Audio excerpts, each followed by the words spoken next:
ओलीको बाण, बालेन र रासपा त चल्ला ननिस्किने बतासे अण्डा हुन्। भ्रष्टको दानापानी खाएर सर्लाहीको जनता सामु सुशासनको गफ अड्ने यहाँका जनता सब बुझिरहेका छन्। डाक्टर अमरेश कुमार सिंह, बालेन र शाह, बालेनको चुनावी प्रचारमा हिँडेका चलचित्र पत्रकार दिनेश सिटौलाको निधन। काङ्ग्रेसले नेतृत्व मात्रै होइन, सोच, सङ्कल्प र शैली बदलेको छ। गगन थाप।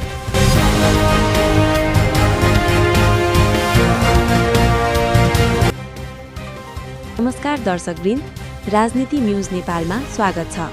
नेपाली राजनीतिमा वाक्कलाका धनी मानिने केपी शर्मा ओली फेरि एकपटक आफ्नै निर्वाचन क्षेत्र झापा 5 मा पुगेर ओलीले नयाँ पुस्ताका नेताहरू, विशेष गरी बालेन शाह र रासपाको टोलीलाई कडा प्रहार गर्नुभएको छ। ओलीले बालेनलाई मात्रै होइन, नयाँ शक्तिहरूलाई बतासे अण्डाको संज्ञा दिनुभएको छ। आखिर ओलीले किन यति विघ्न कडा शब्द प्रयोग गरे? के झापामा ओलीको विरासत हल्लिन थालेको हो?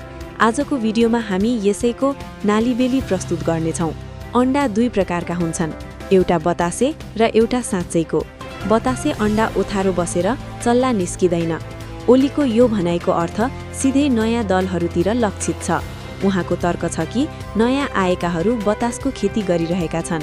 उनीहरूसँग न त स्पष्ट विचार छ न त सङ्गठन नै।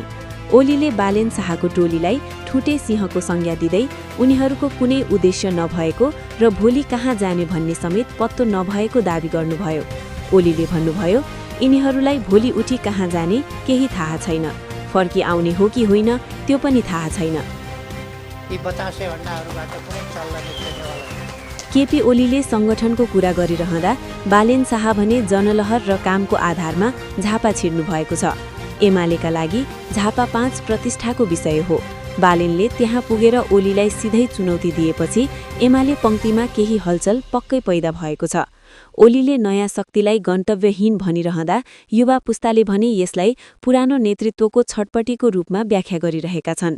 के साँच्चै ओलीले भने जस्तै बालेन बतासे अण्डा नै हुन् त? वा यसपटक झापामा चल्ला नै निस्किने हो? यो भने चुनावले नै बताउनेछ। ओलीको यो बतासे अण्डावाला बयानलाई तपाईँ कसरी हेर्नुहुन्छ? के पुराना दलहरू अब नयाँ शक्तिको उदयबाट डराएकै हुन्? वा ओलीको तर्कमा सत्यता छ?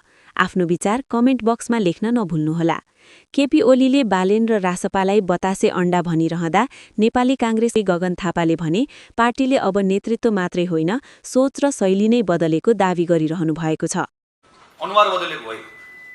नेपाली काङ्ग्रेस पार्टी आजको दिनमा यसको सोच बदलिएको छ, यसको सङ्कल्प बदलिएको छ, अब यसको शैली बदलिएको छ। रासपाबाट आगामी निर्वाचनमा प्रधानमन्त्रीको उम्मेद्वार रहेका बालेन्द्र शाह, बालेनको चुनावी प्रचारमा हिँडेका चलचित्र पत्रकार दिनेश सिटौलाको निधन भएको छ।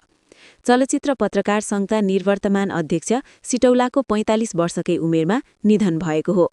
बालेनको चुनावी प्रचारमा अछाम पुग्दा 81 बेहोस भएर ढलेपछि सिटौलालाई नेपाली सेनाको हेलिकप्टर मार्फत काठमाडौँ ल्याइएको थियो।